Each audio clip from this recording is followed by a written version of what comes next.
আসসালামু আলাইকুম। ডক্টর মোহাম্মদ ইউনূস এবং তারেক রহমানের মধ্যকার যে আলোচনা, তার একটি অংশ গোপনে হয়েছে, ওয়ান টু ওয়ান হয়েছে, এবং সে বিষয় নিয়ে আমি গতকাল বেশ কিছু প্রশ্ন তুলেছিলাম এবং সেই প্রশ্নগুলোই এখন মানুষের মুখে মুখে রটছে। অনেক ধরনের গুঞ্জন শুরু হয়েছে। এর কতখানি গুজব, কতখানি সত্যতা আছে এর মধ্যে আমি নিশ্চিত নই। তবে বিএনপি ক্রস ফায়ারে পড়েছে এটুকু নিশ্চিত করে বলা যায়, এবং বিএনপির শীর্ষ নেতারা পর্যন্ত, বলা যায় পুরো দলটিই যে এখনো পর্যন্ত অন্ধকারে রয়েছে, সেটিও দলের সিনিয়র নেতাদের কারো কারো বক্তব্যে ফুটে উঠেছে। বিবিসি বাংলাকে দলের স্থায়ী কমিটির সদস্য সিনিয়র নেতা ডক্টর খন্দকার মোশাররফ হোসেন তিনি বলছেন যে লন্ডন বৈঠকের বিস্তারিত যখন তারেক রহমান সাহেব আমাদেরকে দলীয় ফোরামে জানাবেন, তখন এইসব বিষয় নিয়ে করণীয় সম্পর্কে আলোচনা হবে, অর্থাৎ বিএনপির আগামীর পথ চলার পথ নকশা কী হবে সে সম্পর্কে নির্ধারণ করা হবে। আবার তিনিই বলছেন, ডক্টর খন্দকার মোশাররফ হোসেনই বলছেন যে এখনও আমরা বিস্তারিত জানি না, অন্য সব দাবি এখনও বহাল আছে, দলের সভায় সব কিছু নিয়ে আলোচনা হবে। অর্থাৎ যেহেতু নির্বাচন সম্পর্কে কিছুটা বলা হয়েছে, সেটিও রহস্যময়, যে যদি বিচার সংস্কারের যাবতীয় সব কিছু প্রস্তুতি সম্পন্ন করা যায় তাহলে ফেব্রুয়ারির দিকে নির্বাচন। বোঝা যাচ্ছে যে পুরো দলটাই অন্ধকারের মধ্যে রয়েছে। আবার তিনিই বলছেন যে এ নিয়ে দুশ্চিন্তা কিছু নেই, যা কিছু দুশ্চিন্তার ছিল তা সব কেটে গেছে, ফলে সুষ্ঠু রাজনৈতিক পরিবেশ নিশ্চিত হয়েছে। কীভাবে নিশ্চিত হলো, তিনি কীভাবে জানলেন? সংবাদ সম্মেলনে সরকারের প্রতিনিধি এবং বিএনপির প্রতিনিধি যা বলেছেন আমরা সেটুকুর উপরেই সব কিছু নির্ভর করে থাকবো? নিশ্চয়ই না। সেই জায়গা থেকেই যে প্রশ্নগুলো আমি তুলেছিলাম 13ই জুন রাতেই বৈঠকের পরে, সেইগুলোই এখন রাজনৈতিক দলগুলোর মধ্যেও প্রশ্ন আকারে উঠছে, গুঞ্জন আকারে ছড়াচ্ছে।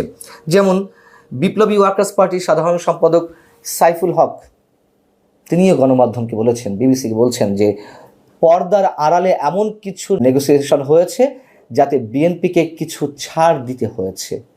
আবার বাংলাদেশের কমিউনিস্ট পার্টি সিপিবি দাবি জানিয়েছে বৈঠকে কী আলোচনা হয়েছে তার সব কিছু খোলাসা করার। যে কানাঘুষাগুলো চলছে সামাজিক যোগাযোগ মাধ্যমে, নানান ধরনের কথাবার্তা তো চলছে, তার কিছু বিষয় যদি আপনাদের সামনে তুলে ধরি, এবং এগুলো আমরা গুজব আকারে উড়িয়ে দিতে পারি না, আবার সত্য হিসেবে, সম্পূর্ণ সত্য হিসেবে অবশ্যই ধরে নিতে চাই না এখনো পর্যন্ত, তারপরেও বিষয়গুলো আলোচনা আসছে। যেমন কেউ কেউ বলছে যে চট্টগ্রাম বন্দর এবং আরাকান আর্মিকে করিডোর দেওয়ার যে বিষয়টি, সেটি সম্পর্কেই তারেক রহমানকে কনভিন্স করা হয়েছে। কীভাবে কনভিন্স করা হয়েছে? বলা হচ্ছে যে, মানে যা গেইজ করা হচ্ছে, মানুষের যে পারসেপশন, বলা হচ্ছে যে নিকট ভবিষ্যতে বিএনপি ক্ষমতায় এলে জনগণের তরফে এর দায় যেন বিএনপির উপর না বর্তায়, এজন্যই ডক্টর মোহাম্মদ ইউনূস সরকার এগুলো করে দিতে চায়, বা পশ্চিমাদের হাতে বন্দর পরিচালনার দায়িত্ব দিতে চায়, বা বন্দর ইজারা দিতে চায়, এবং আরাকান আর্মিকে করিডোর দিয়ে যুক্তরাষ্ট্রের যে এজেন্ডাগুলো রয়েছে সেগুলো বাস্তবায়ন করা হবে। এবং একই সঙ্গে আওয়ামী লীগের অংশগ্রহণ ছাড়া নির্বাচনে পশ্চিমাদের সমর্থন আদায়টা পানির মতো সহজ হবে, যেহেতু পশ্চিমাদের এজেন্ডা বাস্তবায়ন করা হচ্ছে, এবং আওয়ামী লীগ ছাড়া যে নির্বাচন হবে তাতে তাদের পূর্ণ সমর্থন পাওয়া যাবে, এবং এই বিষয়গুলো টনিকের মতো কাজ করবে পশ্চিমাদের পক্ষ থেকে, এমনটাই নাকি বোঝানো হয়েছে।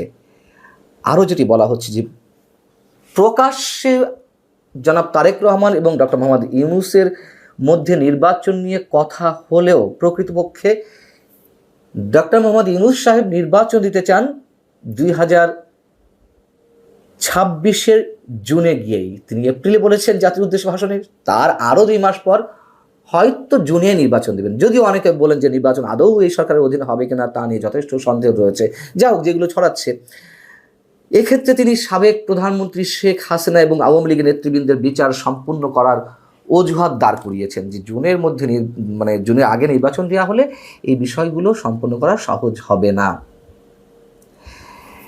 আরও যে বিষয়টি আলোচনা আসছে, মোটামুটি যা প্রশ্ন আকারে তুলেছিলাম সেগুলোই আলোচনা আসছে যে নির্বাচনে জামাত এবং বিএনপির সাথে আসন ভাগাভাগির বিষয়টি।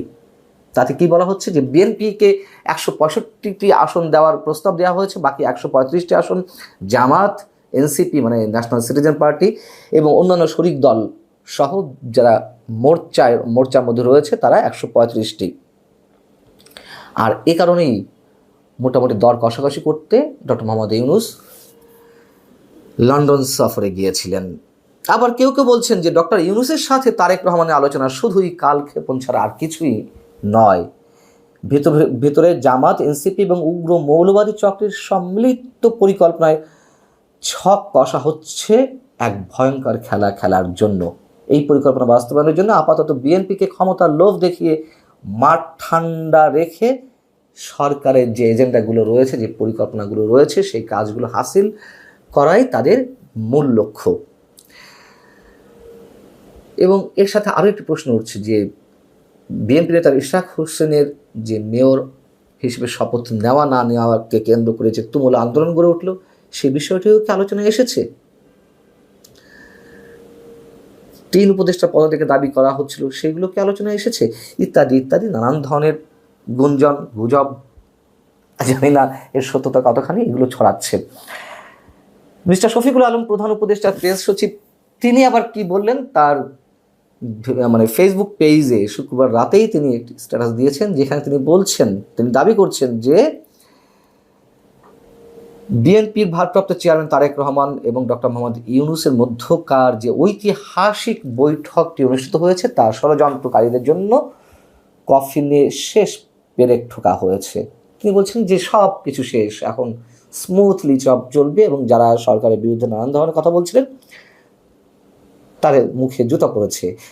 এই ধরনের মন্তব্যই আমরা করতে পারি, কফিনের শেষ পেরেক ঠোকা হয়েছে।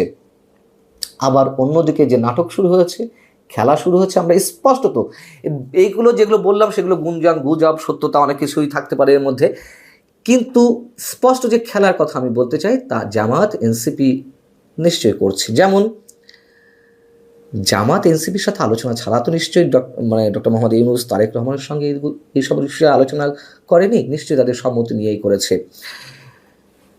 জামাত যেমন তাদের যে বৈঠক ছিল কার্যনির্বাহী কমিটির শনিবারে বৈঠক শেষে একটি বিবৃতি দিয়েছে, সেই বিবৃতিতে বলা হচ্ছে সরকার এবং বিএনপির পক্ষ থেকে যে যৌথ বিবৃতি প্রদান করা হয়েছে তা বাংলাদেশের রাজনৈতিক সংস্কৃতির ব্যত্যয় বলে আমরা মনে করি। এর মাধ্যমে প্রধান উপদেষ্টা একটি দলের প্রতি বিশেষ অনুরাগ প্রকাশ করেছেন যা তার নিরপেক্ষতা ক্ষুণ্ণ করেছে।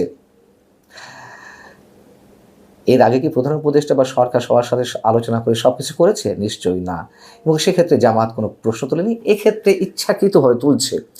এনসিপি বলছে যে এই বৈঠকে জনগণের প্রত্যাশা পূরণ হয়নি, তারা হতাশ, তারা উদ্বিগ্ন, এবং এই বৈঠকে নির্বাচন নিয়ে যতটা কথা হয়েছে বিচার এবং সংস্কার নিয়ে ততটা কথা হয়নি। আমি খেলা বলছিলাম এই কারণে যে তারা সরকারের বিরোধিতা করছে, তারা এটি মানতে চায় না, আসলে এগুলো একটু বলা দরকার, তাই বলা আর কি, আর কিছু নয়, যাতে আলোচনাটা পোক্ত জায়গায় গিয়ে পৌঁছায় বা সিদ্ধান্তগুলো বাস্তবায়নের জন্য তাদেরই তো সরকার, সহজ হয় যে কোনো কিছু বাস্তবায়নের জন্য।